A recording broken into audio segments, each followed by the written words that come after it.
Hello friends, the choice between buying a home and renting one is among the biggest financial decisions that many individuals make. This video presents a framework for making the correct decision.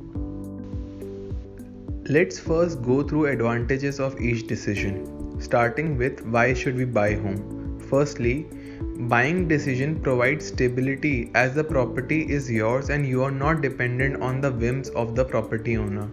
Next, when you have a house, you have a big asset that secures the future of your family.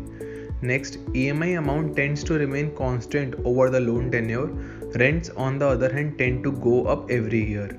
Lastly, using a home loan, you can get tax reduction benefit and build an asset using the loan money and reap various benefit of owning your own home in the long run.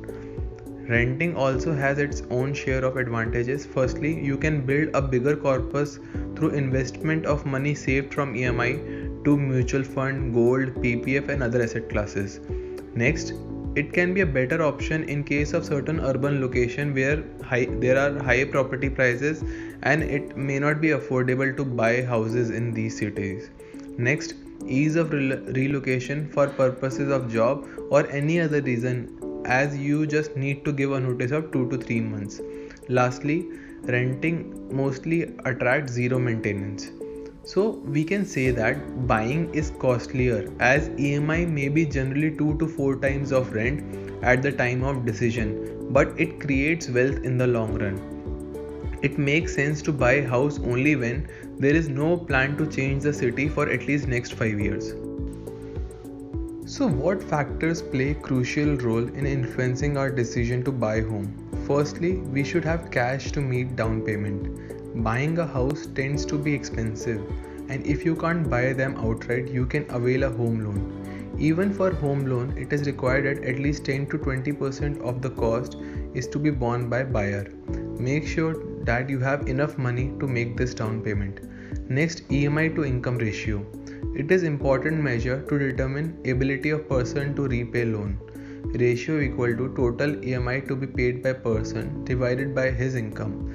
Ideally, this ratio should be below 50%. Moving on, location of the property. Location is the key driver of price of any property. Check the real estate prices of the location where you wish to purchase the property and future potential of the property.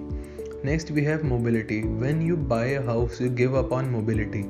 This could be an issue if you shift jobs and your new office is at distant location from where you live or is in another city. Lastly, costs involved.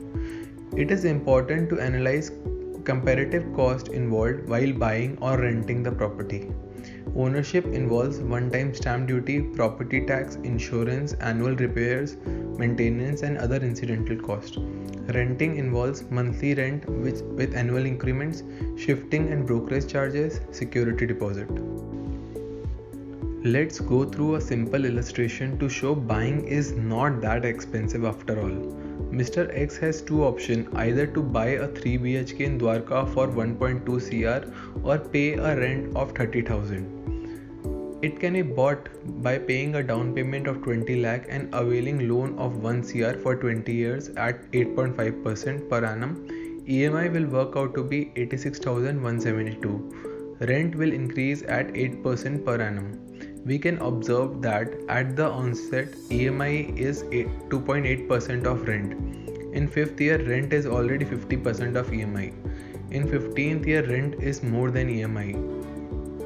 At the end, we can say that if we ignore time value of money and other costs involved and the initial down payment amount, in the rent option, though almost 80% has been paid but no asset has been created, but in buying option, Mr. X has created an asset. An individual needs to answer certain pertinent questions to arrive at the buying decision.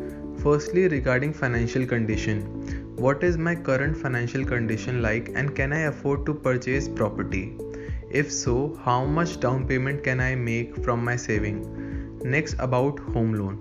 If I opt for home loan, will I have sufficient money to live on after I make my monthly EMI payments? Next, about investment pool. How are my investment positioned in relation to other critical goal? Next, about the chosen property. What are the current property trends in the city where I want to buy? Is there any location advantage? Will real estate prices move up or down in the city? Next, about career growth potential.